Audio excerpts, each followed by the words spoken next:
Bonjour à tous, c'est Nariman de Smart eSolutions. Dans cette vidéo, je vais vous montrer pas à pas comment créer une application de gestion de factures automatisée sur Excel avec VBA.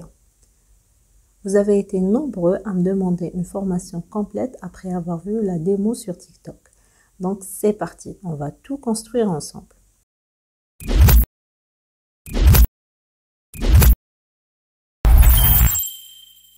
Avant de commencer, j'ai une nouvelle à partager avec vous. J'ai créé une formation complète pour apprendre à développer une application POS sur Excel, spécialement conçue pour les restaurants et les cafétérias. Vous avez les gestions des tables, prise de commande, impression automatique des tickets, suivi des ventes, tout est inclus. Et en ce moment, elle est dispo à prix promo, mais seulement pour une durée limitée. Si ça t'intéresse, le lien est juste en description. Et maintenant, place au tuto du jour sur l'application de facturation. Avant de commencer à créer notre application, il est important de bien organiser notre fichier Excel. J'ai ici plusieurs feuilles. Facture, c'est la feuille principale, là où on saisit et visualise nos factures. La base de données des articles avec leur nom, description, prix unitaire. Base de données clients, la liste de nos clients avec toutes leurs informations. Base de données factures, ici on va stocker l'historique des factures enregistrées. Et base de données articles facture, cette feuille fait le lien entre chaque facture et les articles qu'elle contient. Nous avons ici les critères et résultats, elles servent au filtre avancé. On passe maintenant à la feuille facture. On commence par créer l'entête de la facture, donc le logo, le nom de l'entreprise et ses coordonnées.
Ensuite, on ajoute les informations de la facture.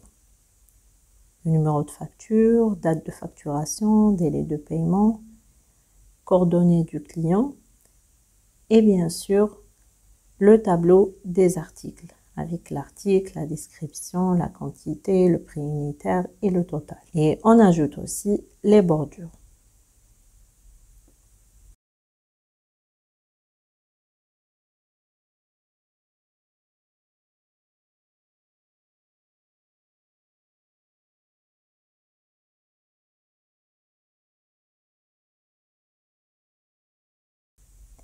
Et on termine avec le total hors taxe, la TVA et le total TTC.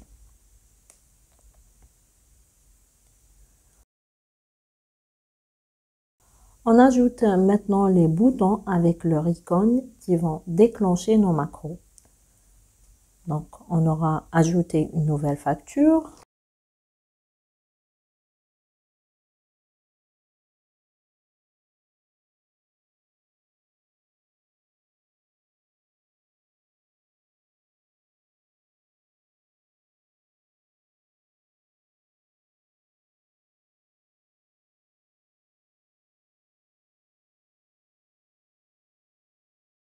Sauvegarder, supprimer, imprimer, exporter en PDF et envoyer par email.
Juste ici, on met une cellule pour rechercher une facture par son numéro.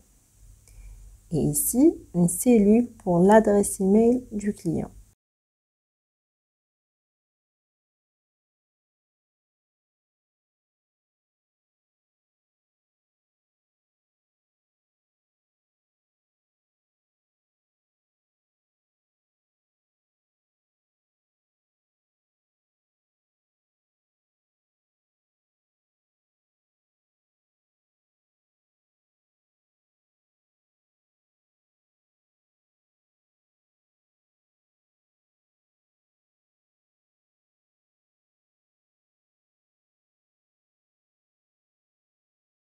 Pour éviter de saisir manuellement les articles ou les clients, on va créer des listes dynamiques avec la fonction décaler et embedder.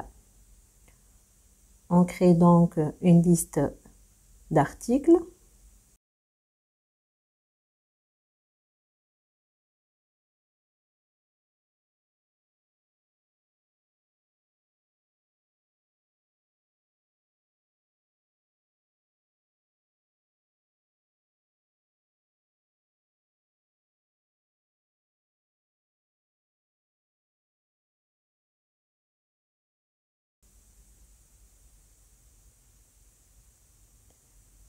Et la même chose avec la liste client. Donc, on va juste copier-coller et modifier la première cellule.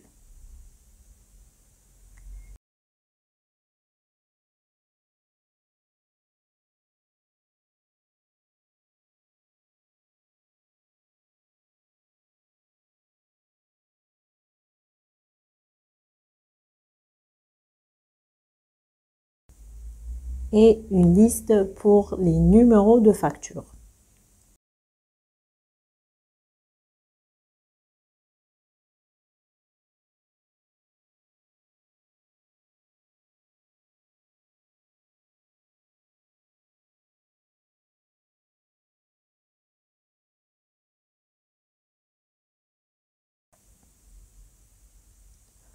On applique ensuite une validation des données pour créer des listes déroulantes.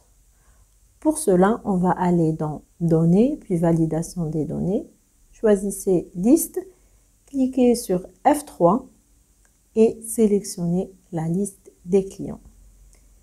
Et on fait la même chose pour les articles.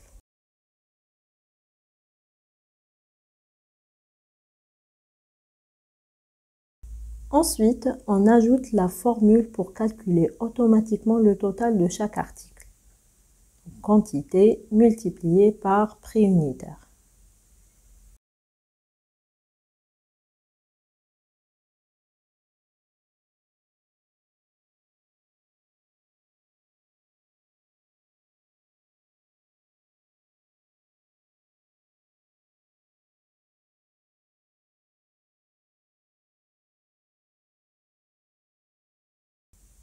Puis, avec une fonction somme, on obtient le total hors taxe.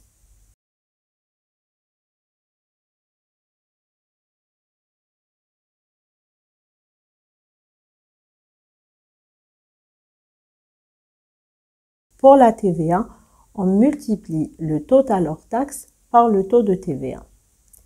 Ici, j'ai mis 19% et vous pouvez le modifier.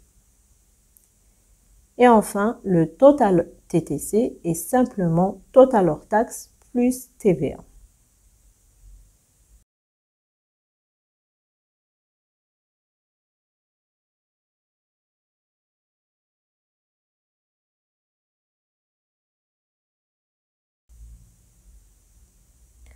Pour améliorer la lisibilité, on utilise une mise en forme conditionnelle pour ajouter automatiquement des bordures dès qu'un article est ajouté.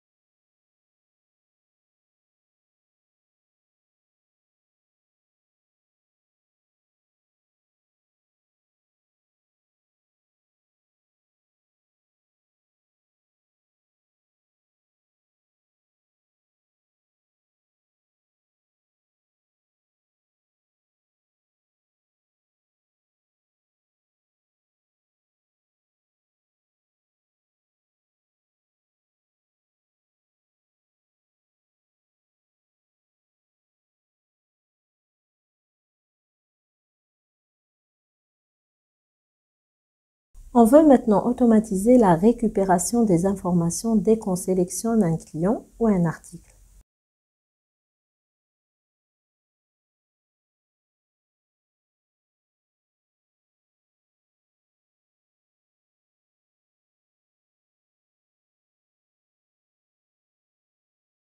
Pour ça, on va utiliser l'événement VBA Worksheet Change. Voici le code qu'on utilise et je vous explique ligne par ligne. Cette macro s'exécute à chaque fois qu'on modifie une cellule sur la feuille. Si plusieurs cellules sont modifiées en même temps, on quitte la macro pour éviter les erreurs.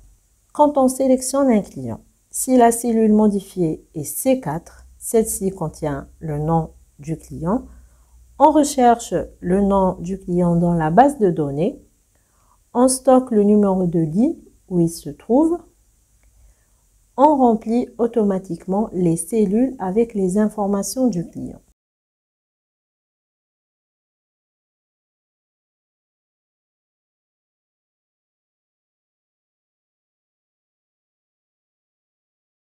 Quand on sélectionne un article, si on sélectionne un article dans la colonne B, on cherche cet article dans la base de données, article.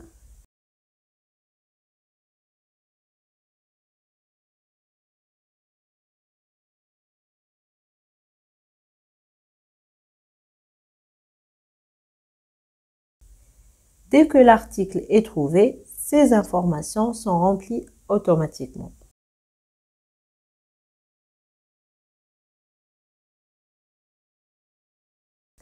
On a ici une fonction qui permet de convertir les montants en lettres. On va l'utiliser pour afficher la phrase juste en dessous du total de la facture. Par exemple, on va mettre « Arrêter la présente facture à la somme de » et juste à côté, on applique la fonction pour convertir le montant total en TTC en lettres automatiquement.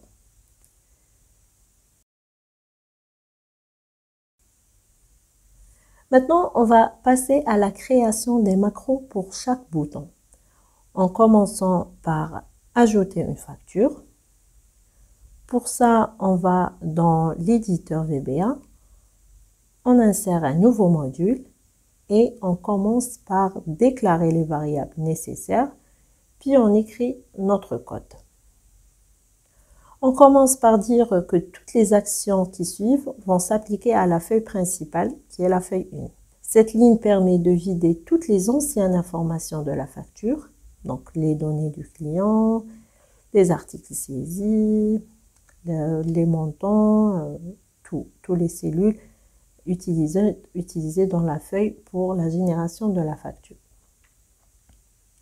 Ici, on va chercher dans la base de données la feuille 4, qui est base de données facture, le plus grand numéro de facture déjà existant. Et on lui ajoute 1 pour créer un nouveau numéro de facture automatiquement. Si aucun numéro n'a été trouvé, on commence à 1. Ensuite, on insère ce nouveau numéro de facture dans la cellule F4. Et on met la date du jour dans la cellule F5. Et maintenant, on va lier la macro au bouton « Ajouter facture ».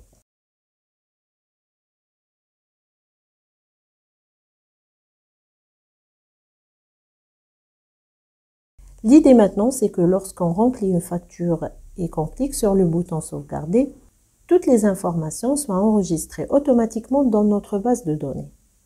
Pour ça, on va créer une nouvelle macro qu'on va appeler « Sauvegarder » et elle va s'occuper de transférer tous les détails de la facture vers les feuilles base de données facture et base de données article facture. Voici le code. On travaille ici sur la feuille principale qui est facture, qu'on a appelée feuille 1. On vérifie s'il y a au moins un article saisi dans la facture. On regarde jusqu'où vont les lignes dans la colonne B. Si aucune ligne n'a été remplie, donc pas d'article, on affiche un message d'erreur et on quitte la macro. On essaye de retrouver le numéro de facture dans la feuille base de données facture qui est la feuille 4. On utilise la méthode find pour rechercher le numéro qui est dans la cellule F4. Si la facture n'existe pas dans la base de données, on détermine la prochaine ligne vide dans la base de données facture et on y insère le numéro de la nouvelle facture. Et on enregistre toutes les informations principales de la facture, la date, le nom du client, le montant et tout, la date de facturation, le nom du client, le montant TTC, le délai de paiement et le mode de paiement.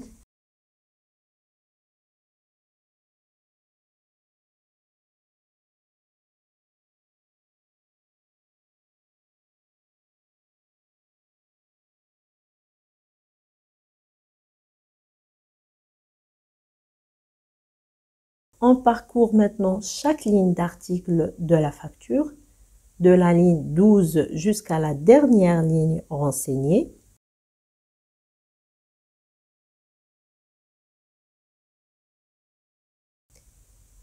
Et on vérifie si la ligne de l'article n'a pas encore été enregistrée. S'il s'agit d'un nouvel article, on ajoute une nouvelle ligne dans la base de données article facture, qui est la feuille 5.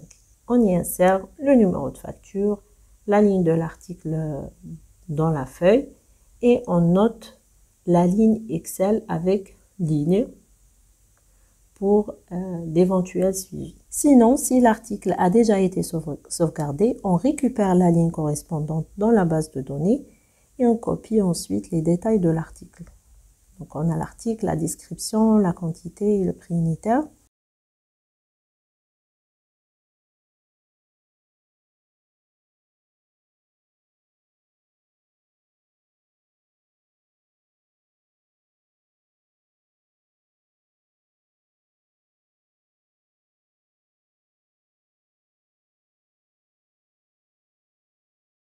Une fois tous les enregistrements faits, un message s'affiche pour confirmer la sauvegarde de la facture. Et on termine notre macro. On va maintenant lier la macro à ce bouton, puis on effectue un petit test.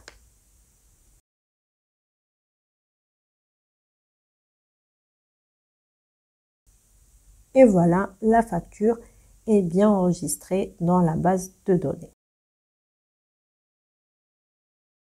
Maintenant, si on souhaite rechercher une facture existante, on va utiliser une nouvelle macro dédiée à la recherche. On commence par effacer tous les champs du formulaire pour préparer l'affichage d'une nouvelle facture, donc les informations du client, les détails des articles. On recherche dans la base de données des factures, qui est la feuille 4, la ligne correspondant au numéro de facture saisie en I4. Si aucun numéro de facture ne correspond, on affiche un message d'erreur et on quitte la macro. Une fois la facture trouvée, on remplit les champs principaux. Donc, numéro de facture, nom du client, modalité de paiement, les remarques.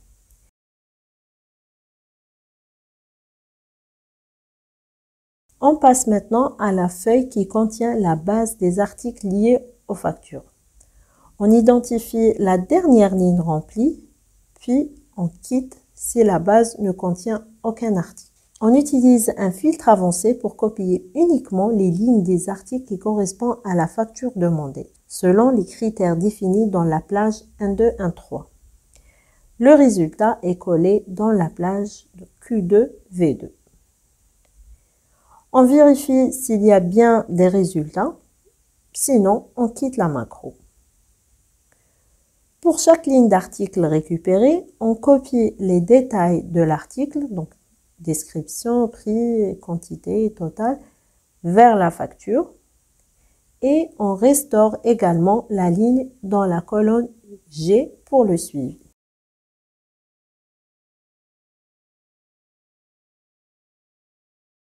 Maintenant, on veut automatiser le chargement d'une facture. Plutôt que de cliquer Sur un bouton, on veut que la facture se charge automatiquement dès qu'on saisit un numéro dans la cellule I4. Pour cela, on utilise l'événement Worksheet Change qui permet de détecter toute modification dans une cellule. Donc, dès que tu tapes ou modifies un numéro de facture dans la cellule I4, Excel déclenche automatiquement le chargement de la facture correspondante.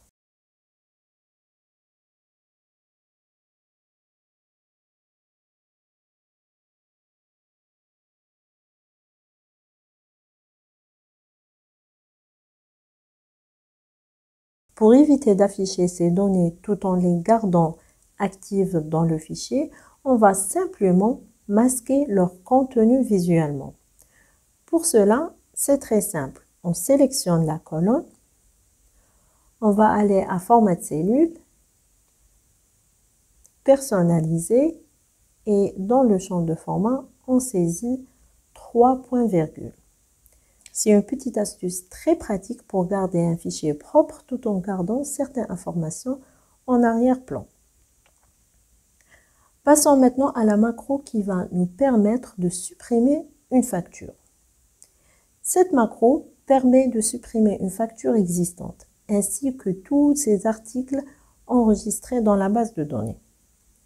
Avant d'effectuer la suppression, on affiche un message de confirmation à l'utilisateur.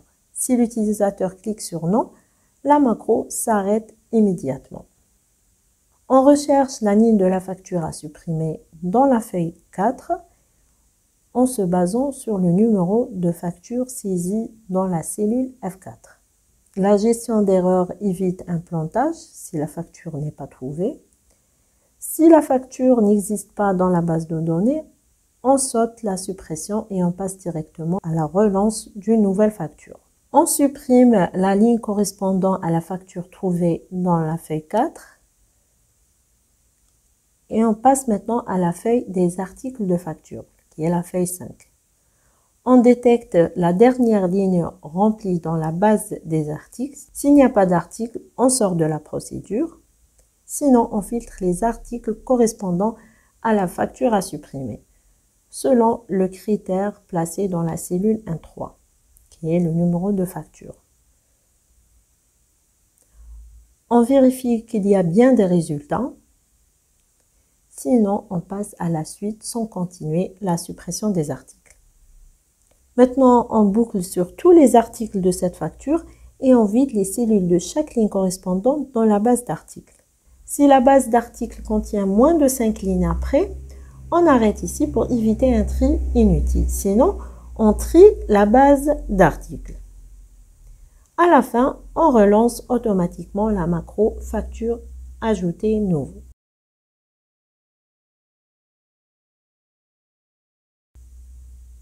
Maintenant, on affecte cette macro au bouton supprimer. On la teste. Et voilà, la facture sélectionnée est bien supprimée de la base de données ainsi que tous ces articles. Avant d'imprimer, on commence par définir la zone d'impression. Pour cela, on sélectionne les cellules qu'on souhaite imprimer, dans notre cas la facture, puis on va dans Mise en page, Zone d'impression et on sélectionne Définir.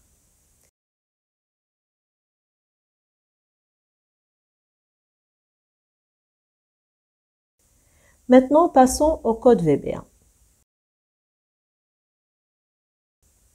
Et on va utiliser cette ligne de code pour lancer l'impression.